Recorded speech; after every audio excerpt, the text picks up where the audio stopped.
பார்த்துக் கொண்டிருப்பது தாமரை தமிழ் நியூஸ்.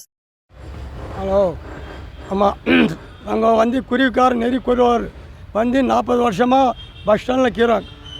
ராணிப்பேட் மாவட்டம் ஆற்காடு தாலுக்கா நான் காமராஜன் அருகில் கடுக்கிறோம். எங்களுக்கு பல மனு கலெக்டர் கொடுத்தோம், எங்களுக்கு வீடு தாரேன்னு சொல்லிட்டு ஒரு கலெக்டர் காமிச்சாங்க.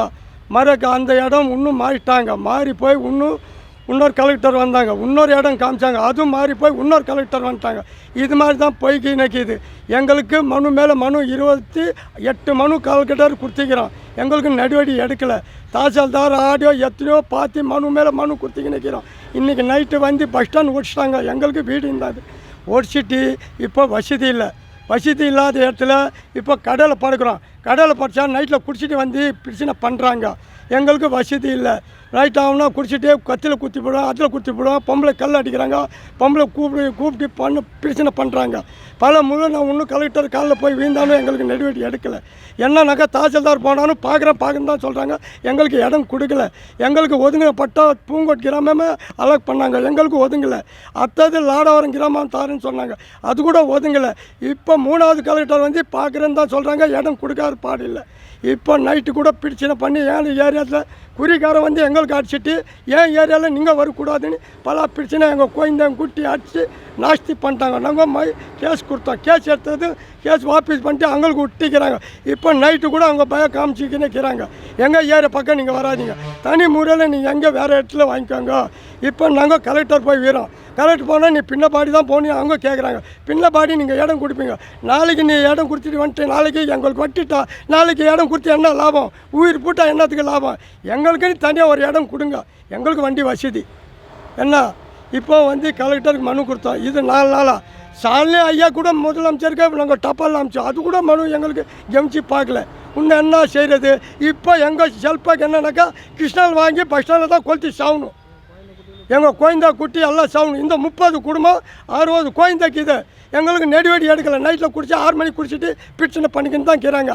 நாங்கள் மனு மேலே மனு கொடுத்தீங்கன்னு தான் இருக்கிறோம். எனக்கு நடவடிக்கை எடுக்கலை. நைட்டு கூட ஒரு பொம்பளை கல் எடுத்து அடிக்கிறாங்க. ஏன் அடிக்கிறேன்னு கேட்டால் எங்களுக்கு அடிக்கிறது வர்றாங்க. இது நாங்கள் எங்கே போய் குறை சொல்கிறது? காத்தால போய் கலெக்டர் போய் பார்த்தா அது நான் சொல்கிற இடத்துல இருந்தால் நீ போகணுன்னு கேட்குறாங்க. எங்களுக்கு வசதி இல்லாத ஒரு டொக்கில் போய் காமிக்கிறாங்க. 30 வருஷம் நகராட்சியில் நான் வாங்கிட்டேன். நான் 4வது வார்டில் எல்லாம் சாதி சர்டிஃபிகேட்டு ஆதார் அட்டை ஓட்டு எங்கள் தலைவர் வச்சு எல்லாம் 4வது வார்டு பப்ளிக்கில் வாங்கிக்கிறேன். நான் 30 வருஷம் வாங்கிதான் காட்டில் எங்கே வாங்க முடியும்? எனக்கு காட்டில் கொடுக்குறேன். கொஞ்சம் வண்டி வசதி கொடுங்க. ஒரு 5 கிலோமீட்டர் ஒரு 4 கிலோமீட்டர் தூரமாக கொடுங்க, நாங்கள் போய்ச்சிக்கிறோம்.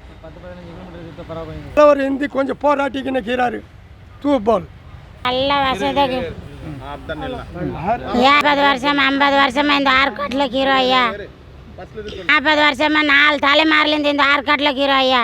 எங்களுக்கு குறிக்காருக்கு இடம் தரேன்னு சொல்லி இந்த 40 வருஷமாக வர்றவங்க ஆடியோ கலெக்டரு தலைவர் எல்லாம் எங்களுக்கு அப்படியே ஏமாற்றி நிற்கிறாங்க.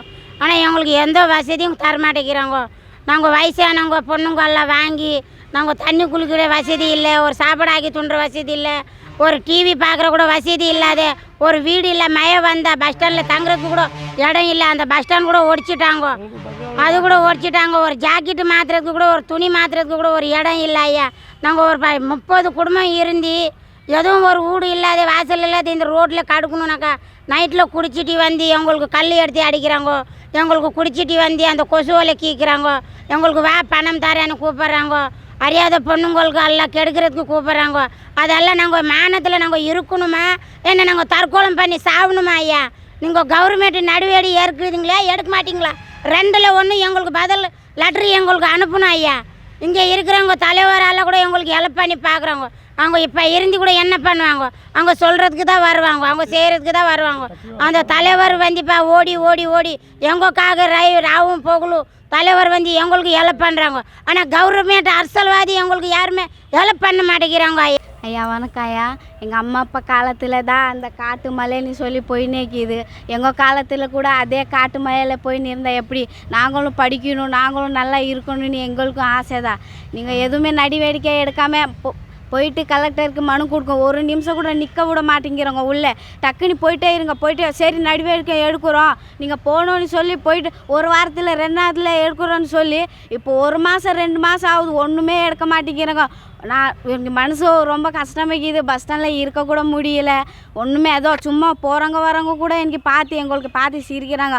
உங்கள் பொண்ணு மாதிரி தான் நாங்களும், எதுனா ஒரு நடவடிக்கை எடுங்க. நம்மளுக்கு காட்டில் இருக்கிறதுக்கு பிடிக்கல. ஏதோ ஒரு 10-15 கிலோமீட்டர் தள்ளினா ஒரு பஸ்ஸு கிட்ட கொடுத்தாலும் பரவாயில்ல. எதுனா கடைக்கு வர்றதுக்கு போகிறதுக்கு அதுவும் இல்லைன்னா எப்படி ஆயா?